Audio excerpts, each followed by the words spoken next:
बिस्मिल्लाहिर्रहमानिर्रहीम। अस्सलामुअलैकुम नाजरीन, पाकिस्तान इलेक्शन सेल की एक नई एपिसोड में खुशामदीद। नाजरीन, आज 7 फरवरी है, कल आम इंतखाबात का दिन है यानी 8 फरवरी।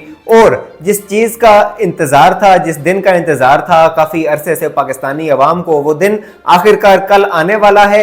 पाकिस्तान इलेक्शन सेल आज आपके लिए मुख्तलिफ चीज़ों की तफसीलात लेकर आया है कि कौन कौन से बड़े मुकाबले होने जा रहे हैं इस आम इंतखाबात में, जो कल फैसला हो जाएगा कि कौन जीतता है और कौन हारता है, किसका पलड़ा भारी रहता है और किसके पलड़े में कुछ नहीं आता। ये तफसीलात भी आपको बताएंगे और ये बताएंगे कि कुल कितने उम्मीदवारान जो हैं वो इस इंतखाबी दंगल में पूरे मुल्क से उतर रहे हैं। उसके बाद आज जो सबसे इंपॉर्टेंट चीज़ है वो हम अपने पाकिस्तान इलेक्शन सेल के जितने नाजरीन हैं और भी हमारे जितने देखने वाले हैं उन तमाम के लिए हम वोट डालने का जो तरीका है वो भी आपको शॉर्टली और प्रिसाइजली जो है वो एक्सप्लेन करेंगे। शुरुआत करते हैं। सबसे पहले कि मैं आपको बताऊं कि कुल कितने उम्मीदवारान जो हैं वो इस इलेक्शन में जो है वो हिस्सा ले रहे हैं। अगर हम बात करें पंजाब असम्बली की, तो तकरीबन 6710 कैंडिडेट्स जो हैं वो पंजाब असम्बली की जो नशिस्तें हैं उन पर इंतखाबात में उतर रहे हैं। उसके बाद सिंध असम्बली की अगर बात करें तो यहाँ से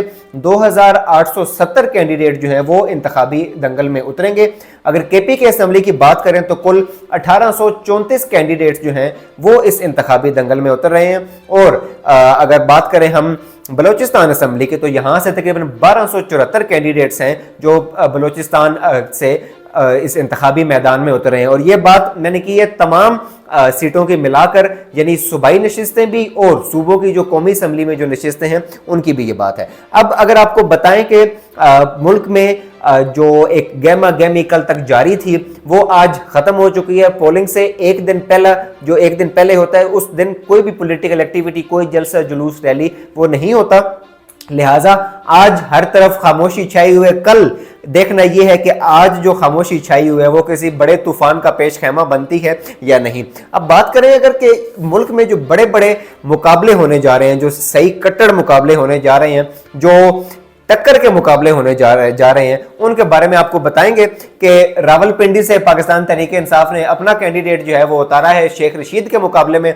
अब देखना यह है कि पीटीआई का वोटर क्या शेख रशीद को वोट देता है या पीटीआई का वोटर जो है वो जो शहरयार रियाज यहाँ से कैंडिडेट पीटीआई के हैं उनको वोट देता है। शेख रशीद के मुकाबले में होंगे ये शहरयार रियाज। उसके अलावा अगर बात करें तो एक heavy weight candidate Chaudhary Nisar Ali Khan भी यहाँ से रावलपिंडी के एक हल्के से इसमें इंतखाबी मैदान में उतरे हैं।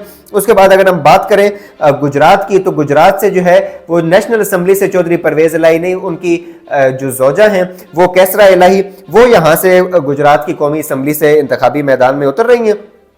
और जो चौधरी परवेज इलाही हैं वो पंजाब असम्बली से इंतखाबात में हिस्सा लेंगे। उसके बाद अगर हम बात करें सियालकोट की, तो सियालकोट का सबसे बड़ा मुकाबला, बल्कि मुल्क के बड़े बड़े मुकाबलों में से एक मुकाबला होने जा रहा है। उस्मान डार की वालदा रेहाना इम्तियाज डार साहिबा और नून लीग के जो ख्वाजा आसिफ हैं उनके दरमियान, तो ये एक बड़ा दिलचस्प मुकाबला होने जा रहा है। उसके बाद जो गुजरांवाला का सारा इलाका है वहां पर भी मुस्लिम लीग नवाज और पाकिस्तान तहरीक इंसाफ के दरमियान बड़े सख्त मुकाबले होने जा रहे हैं। उसके अलावा अगर बात करें मियां वाली की, तो मियां वाली में इस दफा क्योंकि कप्तान इमरान खान खुद मौजूद नहीं है, तो देखना यह है कि मियां वाली की जो नशिस्तें हैं वो कप्तान के खिलाड़ी निकालने में कामयाब होते हैं या नहीं। अगर फैसलाबाद की बात करें तो फैसलाबाद भी उन इलाकों में से एक है जहां पर पाकिस्तान तहरीक इंसाफ और मुस्लिम लीग नवाज का टक्कर का मुकाबला होने जा रहा है ऑलमोस्ट तमाम नशिस्तों पर। उसके बाद टोबा टेक सिंह, झंग, ननकाना साहिब, शेखुपुरा, ये तमाम वो इलाके हैं जहां पर मुस्लिम लीग नवाज का होल्ड समझा जाता है। लेकिन अब देखना यह है कि पाकिस्तान तहरीक इंसाफ के जो बानी चेयरमैन है इमरान खान साहब, उनकी गैर मौजूदगी में और बल्ले की गैर मौजूदगी में क्या ये जो आज़ाद उम्मीदवार पीटीआई के कंसिडर किए जाएंगे ये अपनी नशिस्तें निकालने में कामयाब होते हैं या नहीं। उसके बाद लाहौर में जो बड़े बड़े मुकाबले होने जा रहे हैं वो हम लोगों ने आपको पहले भी एक्सप्लेन किए हैं। यहाँ पर सबसे बड़ा मुकाबला लाहौर का NA 130 पर होने जा रहा है और वो है जनाब यास्मीन राशिद के दरमियान और नवाज शरीफ के दरमियान। लाहौर का बड़े मुल्क, बल्कि आप कह सकते हैं कि मुल्क का सबसे बड़ा मुकाबला जो है वो लाहौर की इस नशिस्त से होने जा रहा है।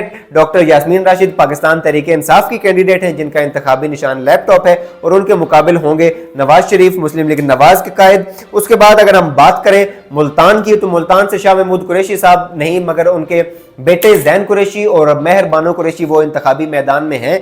यहां पर भी सख्त मुकाबला होने जा रहा है। उसके बाद अगर हम बात करें लोधरा की, तो लोधरा की जो लेटेस्ट अपडेट है वो ये है कि कल ये ऐलान हुआ कि पाकिस्तान तहरीक इंसाफ ने अपना एक नया उम्मीदवार जो है राव मोहम्मद कासिम, जिनका इंतखाबी निशान है नलका, उनको इंतखाबी मैदान में उतारा है NA 155 से जहांगीर तरीन के मुकाबले में, क्योंकि इससे पहले PTI की जो नामजद की गई उम्मीदवार थी इफ़त सोमरो, उनका नाम था इफ़त ताहिरा सोमरो, उन्होंने जहांगीर तरीन के हक में दस्तबरदारी का ऐलान किया था। और खबरें ये कहा यह जा रहा है कि उनसे ये ज़बरदस्ती उनको जहांगीर तरीन के मुकाबले में बिठाया गया है, मगर बाद में उनका एक वीडियो पैगाम भी आएगा जिसमें उन्होंने अपनी रजामंदी जाहिर की।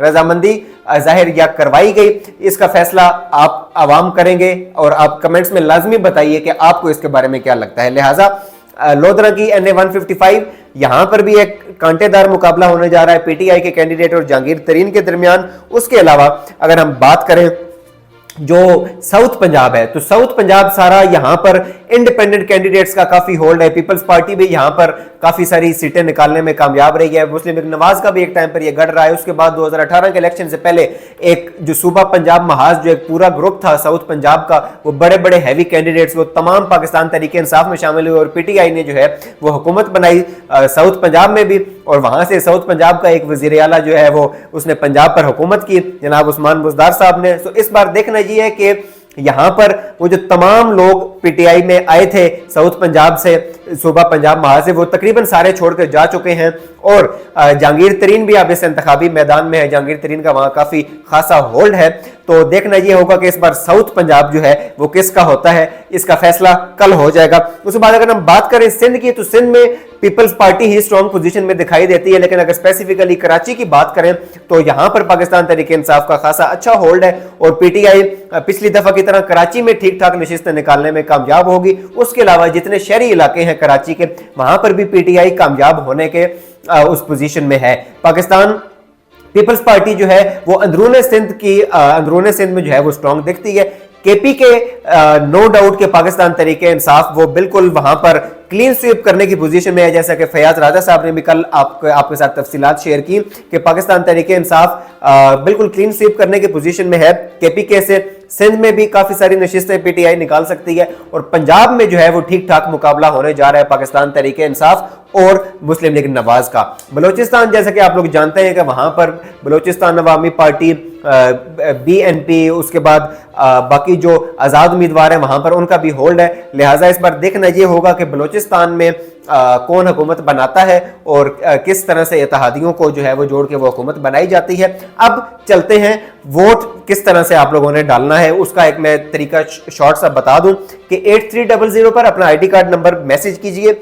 आपको जो तफसीलात जवाब में आएंगी वो तफसीलात आप अपनी एक पर्ची के ऊपर नोट कर लीजिए। उसमें आपका कौमी असम्बली का हल्का नंबर, सूबाई असम्बली का हल्का नंबर और आपका पोलिंग स्टेशन भी मेंशन होगा। जब आप सुबह इलेक्शन वाले दिन कल यानी जाएं पोलिंग स्टेशन पर, तो बजाय वो पर्ची बनवाने के वहां से आप खुद वो पर्ची अपने घर से लेकर जाइए, अपनी पर्ची खुद बना लीजिए। उसमें वही तफसीलात दर्ज होती हैं जो उस मैसेज में आपको मिलेंगी। उसके बाद जो कौमी असम्बली की पर्ची है वो होगी सब्ज रंग की और जो सूबाई असम्बली की पर्ची है वो होगी सफेद रंग की।